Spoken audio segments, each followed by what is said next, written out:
educația media și importanța acesteia. Educația media este procesul de predare și învățare despre mass media, iar competențele în mass media reprezintă rezultatul, cunoștințele și abilitățile dobândite de tineri și nu numai. Educația media este capacitatea de a identifica sursele media și de a înțelege mesajele pe care le trimite. Copiii și adolescenții sunt supuși la o cantitate imensă de informații pe care le primesc dintr-o gamă largă de surse, care cuprind un spectru mult mai larg decât sursele mass media tradiționale ca TV, radio, ziare și reviste.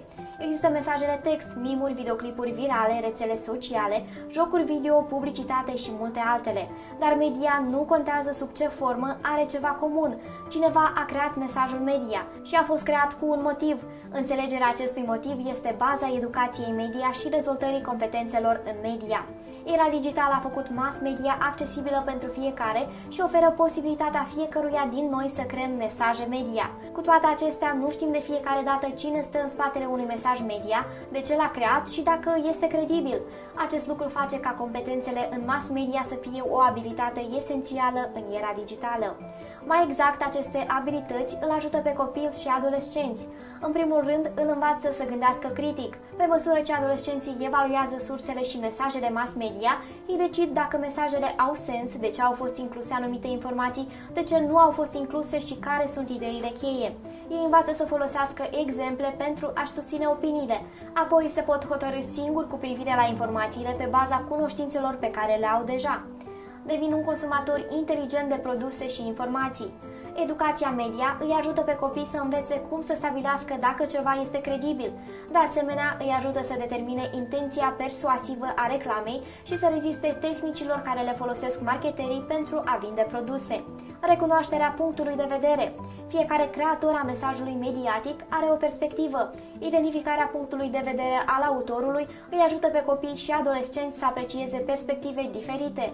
De asemenea, ajută la punerea informațiilor în contextul a ceea ce știu deja sau cred că știu. Creează mesaje media în mod responsabil. Recunoașterea propriului punct de vedere, a spune ceea ce vrei să spui, cum vrei să spui și a înțelege că mesajele tale au un impact este cheia unei comunicări eficiente. Identificarea rolului mass media în cultura și viața noastră. De la bârfele celebrităților la coperți de reviste și până la mimuri, mass media ne spune ceva, modelează înțelegerea noastră despre lume și chiar ne obligă să acționăm sau să gândim în anumite moduri. Înțelegerea scopului autorului.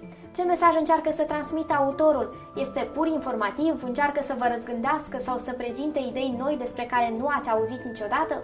Când copiii înțeleg ce tip de influență are ceva, pot face alegeri informate.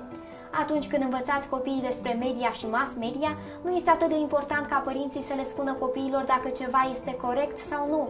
De fapt, procesul de învățare este mai mult un schimb de idei. Probabil că vei ajunge să înveți la fel de multe de la copiii tăi pe cât învață ei de la tine.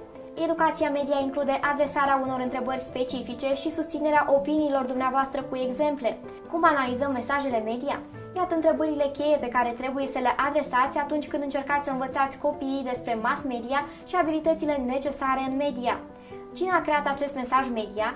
A fost o companie? A fost un individ? Dacă da, atunci cine? A fost un comediant? A fost un artist? A fost o sursă anonimă? De ce crezi așa și pe ce este bazată această opinie? De ce a fost creat mesajul? A fost pentru a vă informa despre ceva ce s-a întâmplat în lume, de exemplu o știre, a fost pentru a vă influența faptul în care gândiți sau vă comportați, a fost pentru a te face să râzi, un mim amuzant, a fost pentru a te face să cumperi ceva, un anunț. De ce crezi așa? Pentru cine este mesajul? Este pentru copii sau adulți? Este adresat fetelor sau băieților? Oamenii care împărtășesc un anumit interes? De ce crezi așa? Ce tehnici sunt folosite pentru a face acest mesaj credibil? Are date dintr-o sursă de renume? Conține citate de la un expert în domeniu? Are un voice-over cu sunet autoritar? Există dovezi directe ale afirmațiilor pe care le face? Ce detalii au fost omise și de ce? Informația este echilibrată cu puncte de vedere diferite sau prezintă o singură latură? Aveți nevoie de mai multe informații pentru a înțelege pe deplin mesajul? Cum te-a făcut să te simți acest mesaj? Crezi că alții ar putea simți la fel? Toată lumea ar simți la fel sau anumiți oameni ar fi în dezacord cu tine?